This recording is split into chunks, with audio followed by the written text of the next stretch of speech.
This is the city we call our own. These are the stories of the people we call our neighbors. This is the heartbeat of our hometown. Naperville, this is Real Talk. Welcome back to Naperville Real Talk. My name is Chris Grano. I'm the host of the podcast. Thank you so much for tuning in. We are in season 3 of the podcast. Check out our previous episodes on YouTube, Spotify, wherever you get good podcasts. And we've had amazing guests, and we've got even better guests coming up. So today's guest is a powerhouse of teen empowerment. She is the executive director of the Alive Center with locations in Naperville, Aurora, Hanover Park, and now expanding beyond that.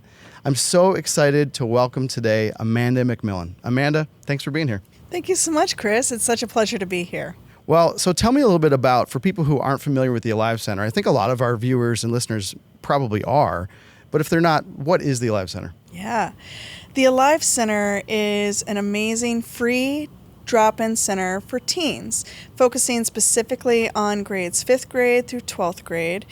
We have, as you mentioned, 3 different locations, and the focus here is about really helping teens find a sense of belonging, helping them develop leadership skills, self-confidence, and really just understanding that they can do anything if they just let down their barriers and feel safe enough to explore the things that they're interested in.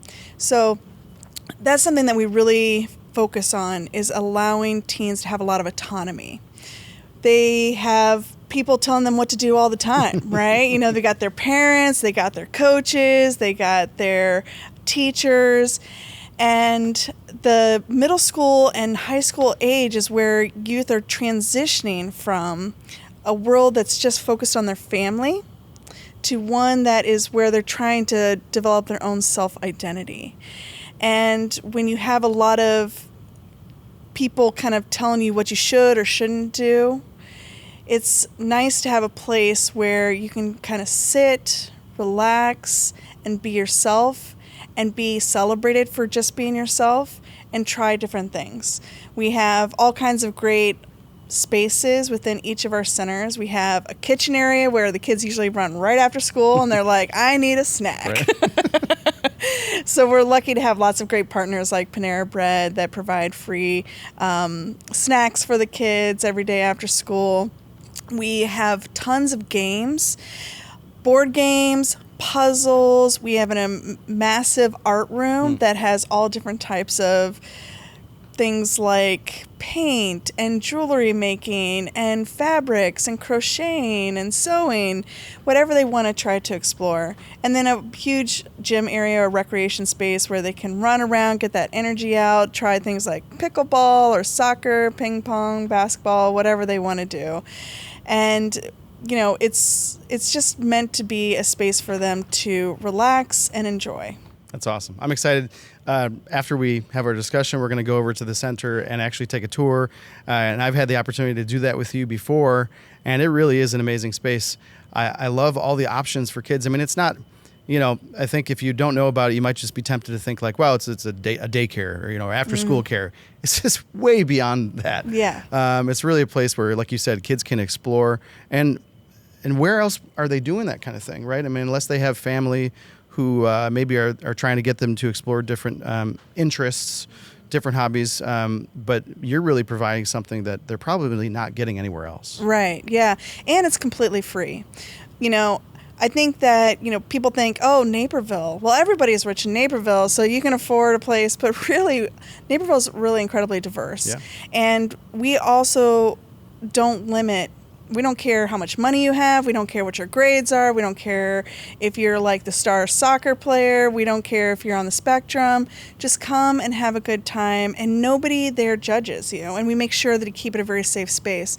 We also focus on this component of preventative mental health, which is really, really important for teens these days. You know, we have this mental health crisis that was accelerated by COVID, and coming out, not only teens, but also adults are like, have a hard time doing small talk, introducing themselves, figuring out how to ask for things, right?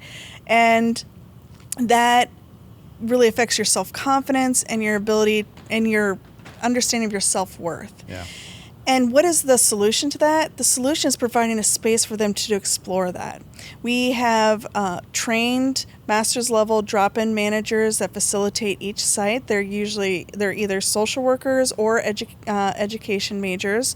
And then we have a bunch of interns that are from Aurora University and North Central College that are studying social work or psychology or something like that. So they have a clinical kind of background. So we don't provide therapy, but there's something very therapeutic about sitting around, playing Uno with a kid, laughing, allowing them to make their own rules, and then they sit down and they start sharing like, man, I had a rough day today. You know, it just feels much more natural talking when you're doing something versus like this. A teen would be like, I don't know what to say.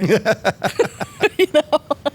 So. No, it's true. I mean, you mentioned a couple things there that I was going to ask you about, you know, kind of coming out of COVID and how that shaped things. But one of the things I see is, you know, there's a big emphasis in like early childhood development about socialization, right? So you want to get young kids around other young kids so that they can learn all these things about how to interact with one another, how to play, how to share their feelings in healthy ways.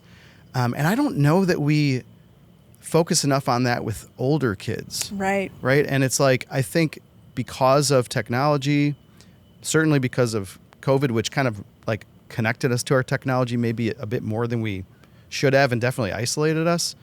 I think it's too easy for parents or guardians or whoever to just kind of think, well, you know, they're 12, they're 13, like, they can just play on their tablet or they can just go in their room and right. Yeah. And you're finding that by having them interact with other kids of different ages, by the way, talk a little bit about that, about the dynamic between the kind of the youngest kids in your program and the oldest kids. Like, what is that like?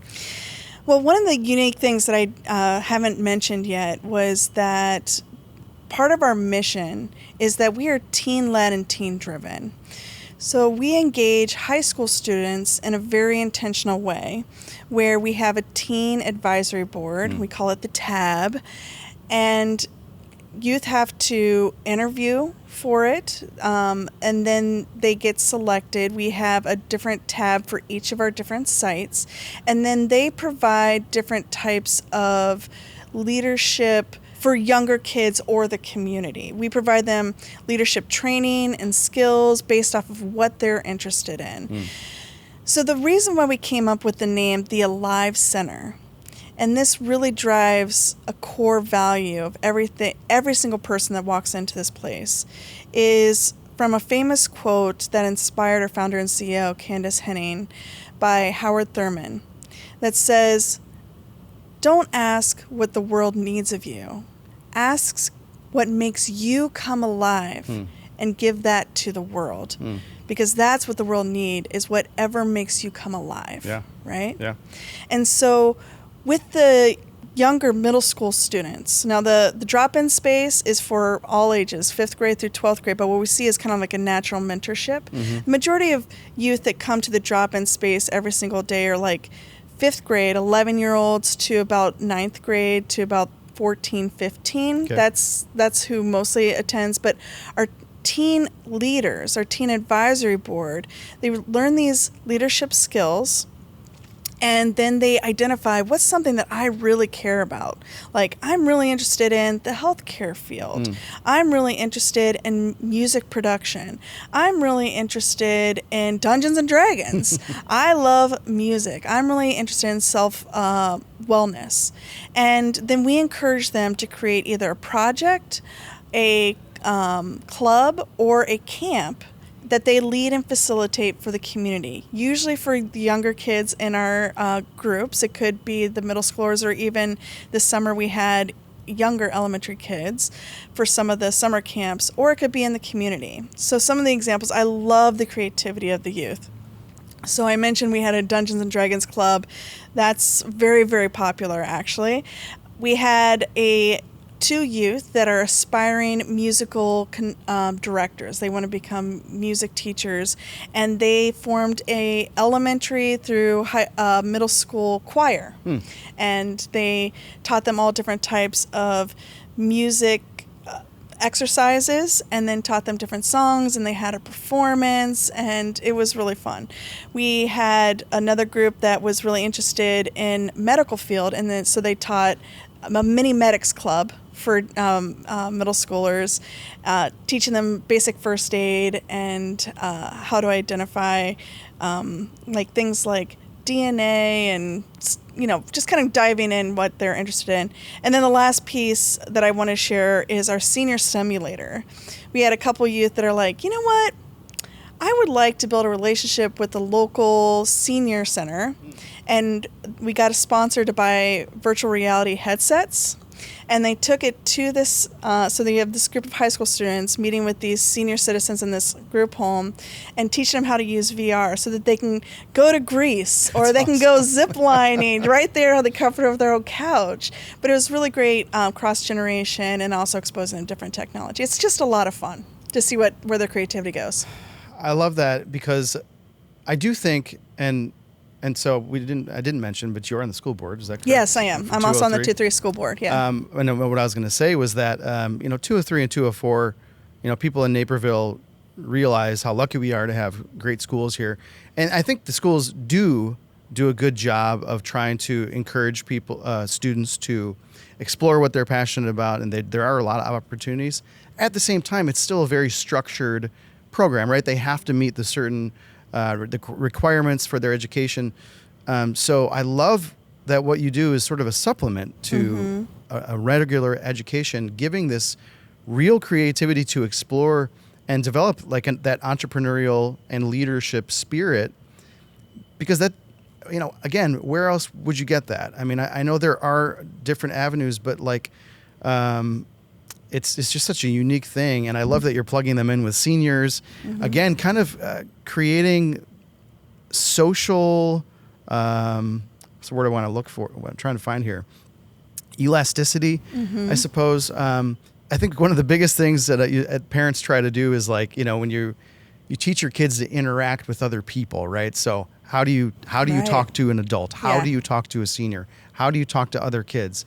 And so you're providing those opportunities in fun ways, which doesn't make it feel like they're like learning that, right? But they are, and they're doing it. So that's amazing. Talk a little bit more about you mentioned like music production and things like that. Yeah. You have some spots in your facility for that. Yeah, we actually have a recording studio and podcast room as well, which we have had different volunteers come in and teach some of our youth music production, allowing them to write poems and express themselves or just play the piano or drums or whatever, and then helps create their own little song that they get to keep. And it's really cool to see what they come up with too on how to express themselves. And we allow that to be more of like a one-on-one or 1-to-2 kind of coaching, but when that volunteer comes in, the youth are just really engaged, and some of them sit them for hours. I want to go back to you. So, teen driven, teen led, right? For teens, by teens. Talk about what you've seen, how you've seen some of your teen leaders grow, and then when they're moving off then to college or whatever they're doing, how has the Alive Center impacted them? Well, I think the difference also, you were mentioning about the amazing school district, which I agree. I believe that Naperville, one of the reasons that makes it such a great community is we have some of the best schools in the nation. But there is a difference when you have a youth that comes in, and one of the things we're like, no parents. Your teenagers need to learn to do this on themselves. Sure, yeah. And they also need to learn to know how to ask or get consultation from others type of thing. And that, a lot of youth that come in are like really shy. And, you also, something we're saying about how, when the kids are young, you socialize them and stuff like that. Honestly, developmentally, Middle school is very similar to toddlerhood, right? Even though they can talk and, stuff, but like they still have tantrums or emotions and hormones are flying off the wall. They're very insecure, and figuring out how to socialize and talk to other teens, especially teens that are different than them, is really hard, right? But they can only learn how to do that if they practice. Yeah. So we see a lot of youth come out of their shells, be very quiet, and then all of a sudden gain confidence and then become the leaders. The Teen Advisory Board is completely run by the teens. They have teen president, teen vice president. Every single teen has a role, and they run it. We have our staff there on the side to advise or guide them, but otherwise it's theirs. And we do keep in touch with our youth. So the Alive Center is celebrating its 10th year. Wow. And with that, we have a LinkedIn page of our alumni. And many of our youth are off and doing amazing things in Washington, D.C., New York, internationally. And we have them connect and come back once a year to share about what the Alive Center has really meant to them, and hearing their testimonies about how they grew into themselves and how they realized their passions, or how they developed the soft skills of being able to express who they are, what they like, and what they bring to the table. That alone is something that's invaluable to businesses. You mentioned, it's a place without parents, right? Obviously, we all know, and we're not downplaying the importance of the family. That's where it all starts, right? Yeah. And teens and preteens are in this place where they're becoming young adults, right? Their own people, and they're gonna have to be out there. And even though while they're still under the roof of their parents, they're going to be interacting with the world in more and more independent ways. I love that that they have peer leaders to look at. They can, especially, you're mentioning your alumni come back, and they can go, oh, well, okay, well, I remember that person, and they were just a normal kid like me, and look at what they're doing. Yeah. Because I think it's hard. I mean, I think we notice this, like sports is a good example, like as a parent, I can tell my son or daughter, what they should be doing on their team. And even as a coach, I have a little bit more input, but I notice they watch their teammates and they care about what their teammates, like I notice as my son gets older, before maybe he didn't try just because dad wanted him to try. Now he's trying more because he wants to do right for his team. Right. So it's that positive peer pressure. And I think, to your point, that helps with the mental health crisis too, right? Because now there's stakes. The kids have stakes beyond themselves, the responsibility of the advisory board, right? And so, talk about we kind of touched on it, but I'd love to hear your thoughts more on the teen mental health crisis and how Alive Center's helping mitigate that, and what we could be doing as a community to do better in that area. Yeah. One of the things that came to mind when you were talking is about building resilience. Allowing youth to fail is one of the most valuable lessons they can learn in a safe place where they can process and figure out how to learn, pivot, and try again. Right?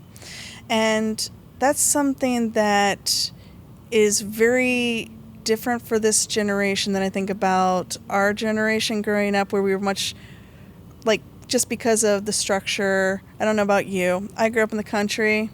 I was left alone and, at 10 or 12. And I had to be home by the time it was dark. Right? And my parents had no idea what I was doing. And it was probably better, but I learned a lot with that little bit of independence. I'm definitely not encouraging that, right? Okay.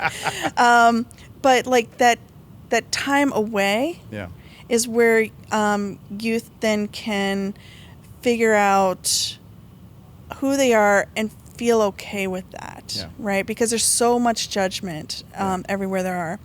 A lot of pieces about what the Alive Center does is about relationships. With the mental health crisis, another person, I can't remember the name, also said it's a epidemic of loneliness, right?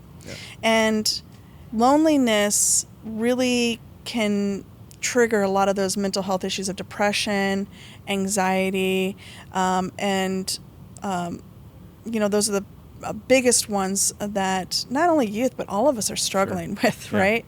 And so when you learn how to build quality relationships and people see you for who you are, not trying to change you or make you better, but just embrace you, there's something very powerful about that, because then you start to see yourself like that. Yeah. And be like, I'm good enough the way I am. And so I think that's part of the healing that we provide. Yeah, I love that you mentioned it's a safe space to fail. Yeah. Because you're right. Well, the way we grew up, I think, sound like the old people in the room, right? But like we are. It was different. I mean, I grew up in the city, but it was very similar, right? It was a lot of independence, and there's challenges to that too. Mm-hmm. Absolutely. But for like the modern parent who maybe has a harder time giving their kids that independence, I think if they know, okay, I can send them to a place where they do have a little bit of that independence, they have freedom, but it is a safe space. Mm-hmm. There's adults there who are looking out for their best interest, and they're developing good habits. I mean, there's obviously lots of things that kids can get into when they're on their own that aren't good habits. So I think for any parents who are listening, watching, if you're looking for a place for your kids where they're not going to get into trouble, they're going to grow. Mm-hmm. I mean, this is in the positive way, right? That's that's the other part that the Life Center does, is create a safer and better community for Naperville, right? Yeah. We're keeping the kids off the streets where they are, bound to, find things, like smoking, drugs, sex, all that kind of stuff, or even just getting into issues of, trouble, loitering, those kinds of things. We do keep them in a safe space. Talk to me about the community's attitude towards youth, right? So I don't want to paint with too broad a brush, but I think a lot of times we look at youth as like, the other riffraff, they're kids don't know anything. That's just, I think, a symptom of getting older. You forget like how much kids do know, how strong they are, how smart they are. Talk about ways that as a community we could have, or as parents or as teachers or whatever, that we could have a better attitude towards the youth and giving them opportunities to show who they really are. Yeah. I'm a parent of 4 myself, and currently all my kids are teenagers. And I don't know when it happened, Chris, but one day they were little kids, and the next day they were kids with ideas and able to articulate how they feel and what they need, right? And that's what I think that people might not realize, is being able to reframe seeing them as a child that needs to be cared for to someone that has a voice that needs to be listened to. Yeah. Youth want to please, right? They want to be accepted. They want to be seen as individuals. And if we give them that space to do that, they'll rise up to it. And the other thing, too, at the Life Center that we really believe in is that if you set a high bar of expectations, the youth will achieve that. Yeah. There are definitely times where some youth will be super silly, or like maybe they'll be in a bad mood and like just be really kind of negative to other youth or to staff. And we're just like, we're not tolerating that today. You're going to leave for today and you're going to come back tomorrow and try again. Yeah. And they do. And they do. That's awesome. Like it's important. Like that's a part of that failing is like, but also letting them know that we know that you can be better. Yeah. Well, I love that too, because it, if there was any misconception of it just being like a free for all, it's not. No, it's not. There's structure. Right. There's responsibility because involved. We have to make it a safe space for everyone. Yeah, exactly. Talk to me about, I kind of alluded to it in the beginning. So you've got 3 locations locally right now. Yeah. Tell me about what's next for the Life Center in your growth model. Oh, it's a really exciting time. So our founder and CEO, Candace Henning, has such an inspiring story, actually. It'd be great, maybe another whole episode. But basically, she quit her 20 years of IT job and was like, you know what? I have this calling to make a space for teens. She quit everything, didn't know what she was doing, but built this thriving organization that is what it is today, the Alive Center. And we had these 3 locations. She brought me on as the executive director to run all the current centers and keep them thriving so that she could focus on the next stage, which is to franchise the Alive model. There's only 1% of actually freestanding teen centers in the whole state of Illinois, wow, like ours. Okay. And there's a huge need. Everywhere we go, people are like, oh, man, I wish I had that as a kid, or man, I wish we had that in our area. We really need a good place for teens. And so we are planning on franchising the Alive model. So what that means is that we have a model that works, has 10 years of proven results, and we are taking that model to sell to other communities to maintain their own. Now, most people would be like, well, why don't you just, create your own satellite, right? You're a nonprofit. But in my 20 years of nonprofit management, there is a fine line of growth that it's sustainable. Yeah. Right? And what makes the Life Center unique is we don't, we just got our first state grant in 10 years, right? Otherwise, it's all locally funded. Yeah. And that means the community is invested and believes in this place. And so when you franchise, you're giving them a solid model, but the community is buying into and investing in this center to sustain it itself. Yeah. And then we're, just providing that intellectual property, but they're maintaining it. Yeah, so you get that local investment because you're in every local community probably has slightly different needs. Absolutely. Right? I mean, it could be dealing with different issues. Could be a variety of different cultures, could be languages, whatever, based on where you're at, right? So it can't just be a one-size-fits-all, but you're providing them with the proven track record of success and then helping them adopt it locally. That's great. If you think about even our current centers, right? Naperville, Aurora, and Hanover Park. Each one is very different, and the communities we serve there are very different. Just like you said, different languages, different socioeconomic statuses, etc. But the structure's the same, and it works, right? The teen advisory board, the free, safe space for youth, not dictating where they can come from, being able to have a variety of activities for youth to explore. Yeah. All that is the same and works for the same youth. But you're right, it is just a little bit different in regards to like what the space looks like, Man, I feel our time is flying by. Yeah. I feel like we could talk for a lot longer. I'm excited to take the tour of the center in just in a little bit here. I want to get into just a lightning round here to get your thoughts about some things. But again, just kind of give a shout out. If you haven't just taken a tour of the Alive Center, just call them up, ask if you can come visit. If you have a teen that's curious and wants to do it, bring your teen down, right? And I think you'd be blown away, and you're going to see that on our tour here. All right, so let's get into a little lightning round here. This is going to be local to Naperville, since we are on Naperville Real Talk. Just give your quick answers. Okay. What's the best coffee shop in Naperville? Ooh. First one jumps to mind is Sparrow. Sparrow. Yeah. It's great, right? You can't go wrong. Yeah, Have you had the breakfast sandwiches? Not yet. I'm more of a coffee gal. Okay, Yeah. well, if you're hungry, Okay. the biscuit. What's the best under the radar lunch spot? Ooh, I really like Sweet Green. I don't know if that's under the radar or not, but I love the healthy variety that they have there. Yeah, that's good. That's good stuff. What's one word you would use to describe downtown Naperville? Vibrant. Vibrant. I like that. Yeah. What is your favorite hidden gem of any type in Naperville? Park, food, entertainment?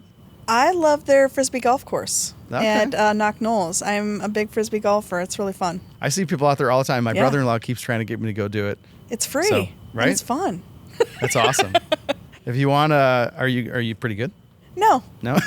I just enjoy it, Okay. My dad played, and I like to play. I also just really love all the green space in Naperville and like the different bike trails and stuff like that. Yeah, that's amazing. What's one thing people get wrong about Naperville? That it's not diverse. It's homogenous. It's actually an incredibly diverse community. Yeah. And I love that about it. Yeah, I mean, in real estate, people think there's only like mansions or something. And I'm Right. like, there's a house for everybody. There's any kind of living for everybody here. Which Naperville park would you turn into your office if you could? Oh, Naperville Park. Oh, I don't know if I know the names of the parks. Well, you mentioned Knock Knolls. I mean, that's Knock Knolls is really nice because it's got the frisbee golf. It's got it's got the river there. It's got hiking trails. It's really close to the sports field. So and it's close to my home. Yeah, I mean, and the nature center's there yes, too, right? And it's real close to McDonald's Farm. I mean, it's great. Yeah, awesome. One more.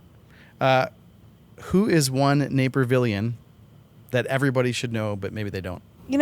I'm just going to say the first thing off my mind, honestly, is the superintendent of the schools, Dan Bridges. Okay. Being on the school board, I've developed a good relationship with him, and he comes across as really hard because he has a very hard job. Yeah. But he is incredibly smart, and he's actually really cares a lot about the community, about the schools, about youth, and he's funny. He's a good guy. I'm glad you say that because it's so important. I mean, this is adjacent to our discussion about the Alive Center, but maybe just an encouragement for listeners and viewers, like get involved in the schools, right? Yeah. I mean, that's when people move to Naperville, one of the biggest reasons they tell me is because I've heard you have great schools. And well, they're only going to stay great if the community stays engaged, right? Yes, the community is very engaged in our schools and in 203, and that's one of the things that makes it great. Awesome. Amanda, I'm so excited that you were here for this. I can't wait to take the tour of the facility. Tell us how people can get connected and find out about the Alive Center. Please visit our website, www.alivecenter.org. Also, we're located very conveniently in Naperville, right behind Naperville North High School at the 5th Avenue buildings there off Mill and 5th Avenue.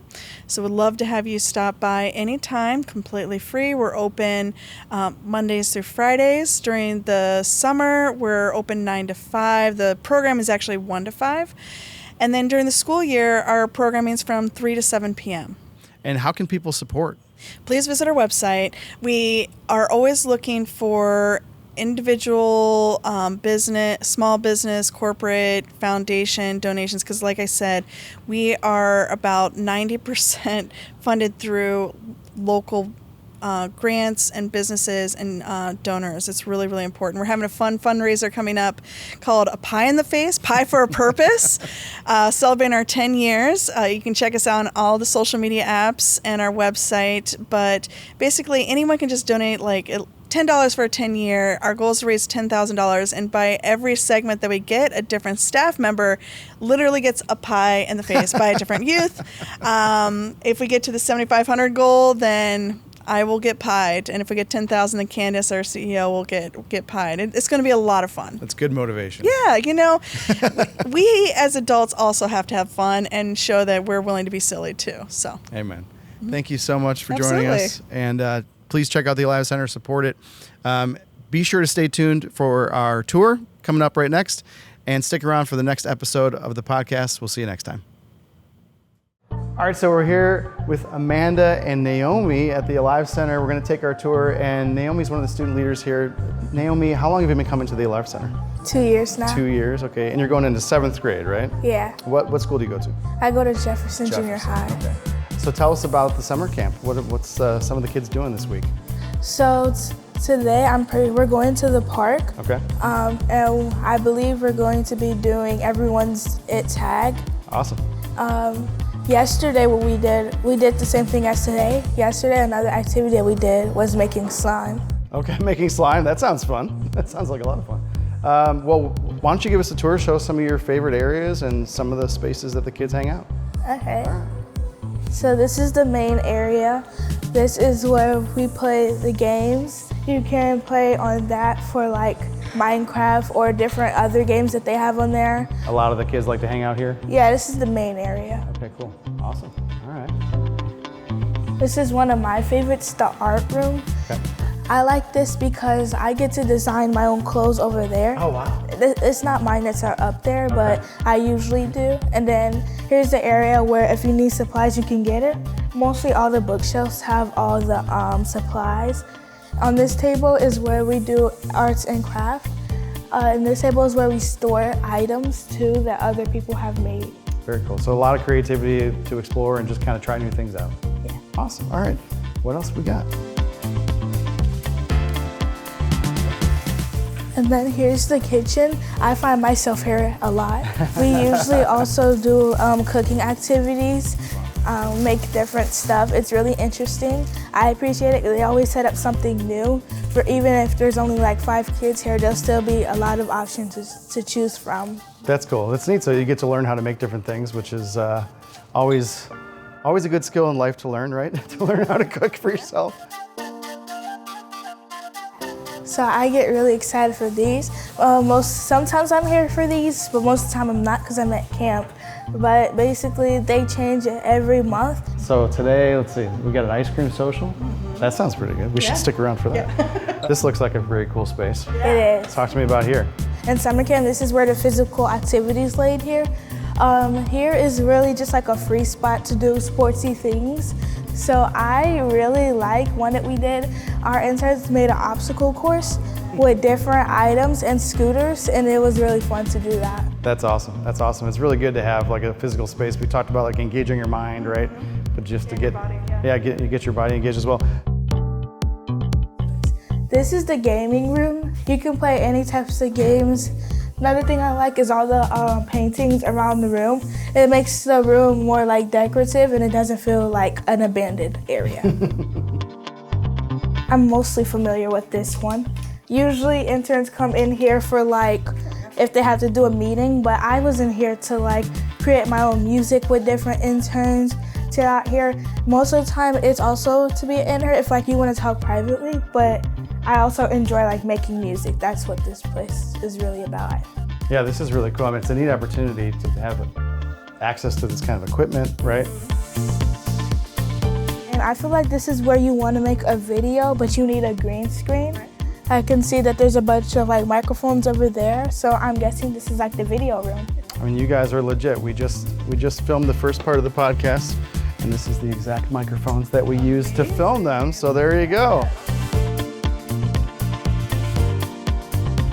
This is the summer camp.